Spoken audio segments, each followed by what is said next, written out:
¿Qué tal, Diana, amigos? Muy buenas noches. Para entender un poco el contexto de esta decisión que ha tomado el presidente de la República, Guillermo Lasso, la de declarar el estado de excepción en todo el territorio nacional a propósito de la grave crisis de inseguridad. Y es que el delito no da tregua en Guayaquil, específicamente. La tarde de este lunes, municipio y gobernación se reunieron para definir acciones, mientras la ciudadanía pide que el combate a la inseguridad se vuelva una prioridad para el gobierno. Que hace algún tiempo en Guayaquil ya no se sienten seguros. En eso coinciden varios ciudadanos que a diario recorren su ciudad, hoy aquejada por niveles de violencia sin precedentes. Ya no se puede andar tranquilo, hay andar así nomás, apenas se acerca una moto con 2, 3 personas. Ni en la casa de uno no está seguro. Uno sale de la casa, no sabe si regresa a la casa vivo. Pero a ese sentimiento se suma también una sensación de abandono, pues creen que poco o nada se ha hecho para combatir al delito común, que hoy aterroriza las esquinas, el transporte público y los centros comerciales. Sin mencionar la delincuencia organizada que controla barrios enteros, cárceles y algunos puertos. ¿Qué se puede hacer? Pues si uno habla una cosa, el otro dice otra cosa y nunca llega a ningún acuerdo. Y esto sigue para peor. Al clamor ciudadano se suma la prensa. Este domingo Diario Expreso publicó un editorial titulado precisamente de esa manera, Clamor Ciudadano. En unas líneas preguntan: ¿qué esperan el gobernador de la provincia y el comandante general de la policía para empezar a cumplir plenamente sus funciones? Sara España es la editora de contenidos del Rotativo.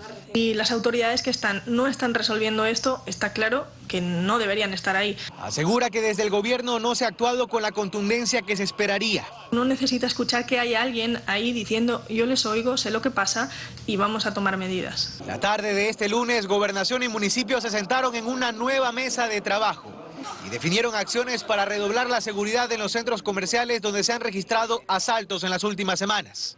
Desde el municipio de la ciudad se prepara una ordenanza. Con cargo a la banca dentro de los centros comerciales exclusivamente, tendrán que colocar como requisito para seguir funcionando ahí detector de metales en la entrada de los centros comerciales, cámaras de reconocimiento facial en la entrada de los centros comerciales, cámaras de reconocimiento de placas en la entrada de los parqueos de los centros comerciales. Mientras, a la par, ha dicho el gobernador, se trabaja en retomar el control en las calles donde la violencia se ha vuelto una constante. Reconoce que no es tarea fácil. Esto es poco a poco. Lo que ha tomado 14 o 15 años en destruirse no puede tomar 2 semanas en recuperarse. Son las respuestas de las autoridades en medio de una ola delictiva sin precedentes, que hoy se ha vuelto la principal preocupación de la ciudadanía, incluso por encima del desempleo y la crisis económica. Así lo demuestra la encuestadora Click. En Guayaquil, Carlos Acoto, 24 horas. Y para seguir entendiendo lo que ocurre en el puerto principal, 12 personas fueron asesinadas durante el fin de semana en Guayaquil. Entre las víctimas, un niño de apenas 11 años que se encontraba con su familia cuando delincuentes ingresaron a robar en un local de comida. La familia del menor analiza iniciar acciones legales en contra del policía por un presunto homicidio culposo. Nuestra compañera Joana Ramos nos cuenta más detalles. Joana, buenas noches, tú sigues. Adelante. ¿Qué tal, Carlos? Amigos en casa, muy buenas noches. Más de 500 muertes violentas registradas en lo que va del año solo en la zona 8, que comprende Guayaquil, Durán y San Borondón. Una muestra clara de la inseguridad que se vive en estos tiempos, no solamente en Guayaquil, sino en sus cantones aledaños. Esto que llaman las autoridades el Gran Guayaquil y que hace tiempo dejó de ser simplemente percepción, lo dicen las estadísticas. Veamos la siguiente nota. Otra vez un fin de semana violento en Guayaquil. En menos de 48 horas, 12 personas fueron asesinadas. La víctima más joven, un niño de 11 años que se encontraba con su familia la tarde del domingo al interior de este local de comida. Todo iba bien cuando de repente ingresó un delincuente armado. El ladrón no sabía que había un policía adentro, cosa que a lo que ya está el ladrón haciendo lo que es el respectivo robo, el policía a 8 metros atrás de un counter que había ahí grita "alto policía". Al gritar "alto policía" comienza el enfrentamiento de balas. El menor recibió un disparo en el corazón, otro en el brazo derecho y otro en la espalda. De inmediato fue llevado a un hospital cercano. Minutos después se confirmó su muerte. Un celular, todo lo que tenemos es algo material, no vale la vida de alguien.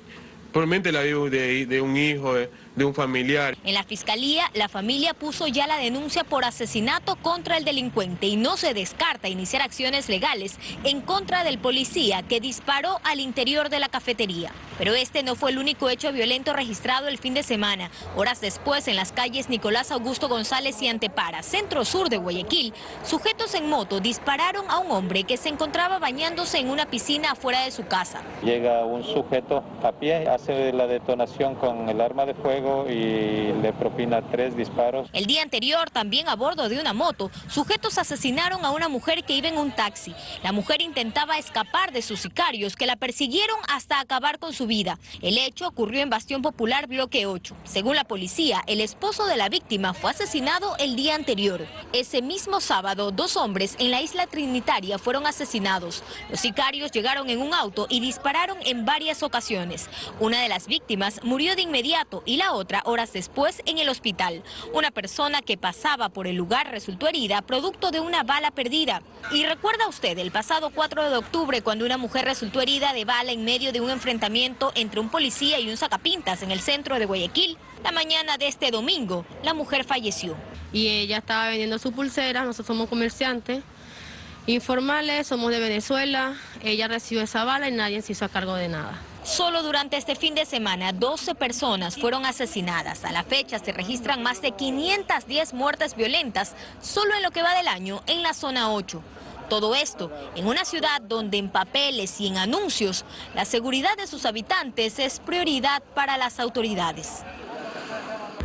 12 asesinatos solo durante el fin de semana pasado. Sin duda un fin de semana violento y si no el más violento de lo que se registra en lo que va del año.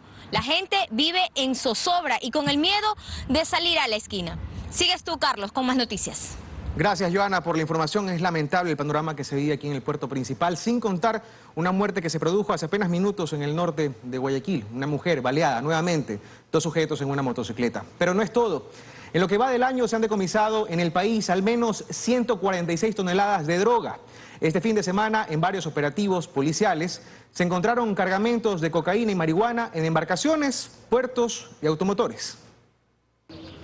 Droga en la costa, en la sierra y en el oriente. Este fin de semana en Ecuador, más de 6 toneladas de sustancias sujetas a fiscalización fueron decomisadas. El golpe más fuerte al narcotráfico se dio en Manabí, donde se encontró 1,5 toneladas de clorhidrato de cocaína, embalada en paquetes tipo ladrillo, muy bien escondida en compartimientos adheridos al tanque de combustible, es decir, dentro del cuarto de máquinas de esta embarcación, denominada El Buen Amigo, que el pasado 1 de octubre zarpó desde Manta del puerto de Jaramillo. Tuvo la información de que una embarcación estaría trasladando esta sustancia hasta Centroamérica. Fue interceptada a más de 170 millas. Esto es más o menos 315 kilómetros en línea recta desde Manta. Los 16 tripulantes que iban a bordo fueron detenidos. Y como evidencia se hallaron 4 boyas y 2 teléfonos satelitales que para el modus operandi eran elementos claves. Es botar el material, en este caso la sustancia sujeta a fiscalización con esa boya. Luego esas coordenadas son dadas a las organizaciones y obviamente ingresan a donde está ubicada esta boya y recogen la sustancia. En Guayas, en cambio, el escenario del decomiso fue el puerto de Guayaquil, donde la policía sorprendió a trabajadores justo en el momento en que introducían bloques de cocaína en un contenedor. Aunque intentaron huir, fueron aprendidos. Logrando la captura de 3 de estos ciudadanos. En poder de estos individuos se encontró la cantidad de 2.085 paquetes de forma rectangular. El destino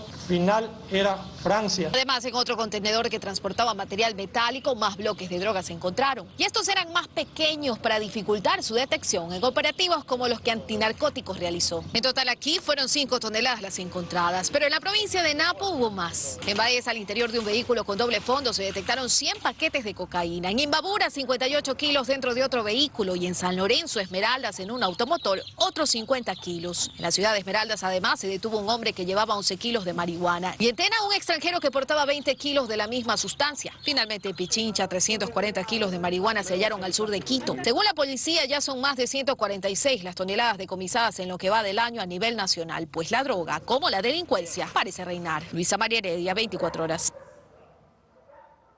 Son algunos de los hechos que han motivado al presidente de la República a declarar, como repetimos, estado de excepción en todo el territorio nacional a propósito de la grave crisis de inseguridad que se atraviesa. Estaremos pendientes de las acciones y también de los resultados. Vamos ahora a una pausa comercial y volvemos con más información después del corte.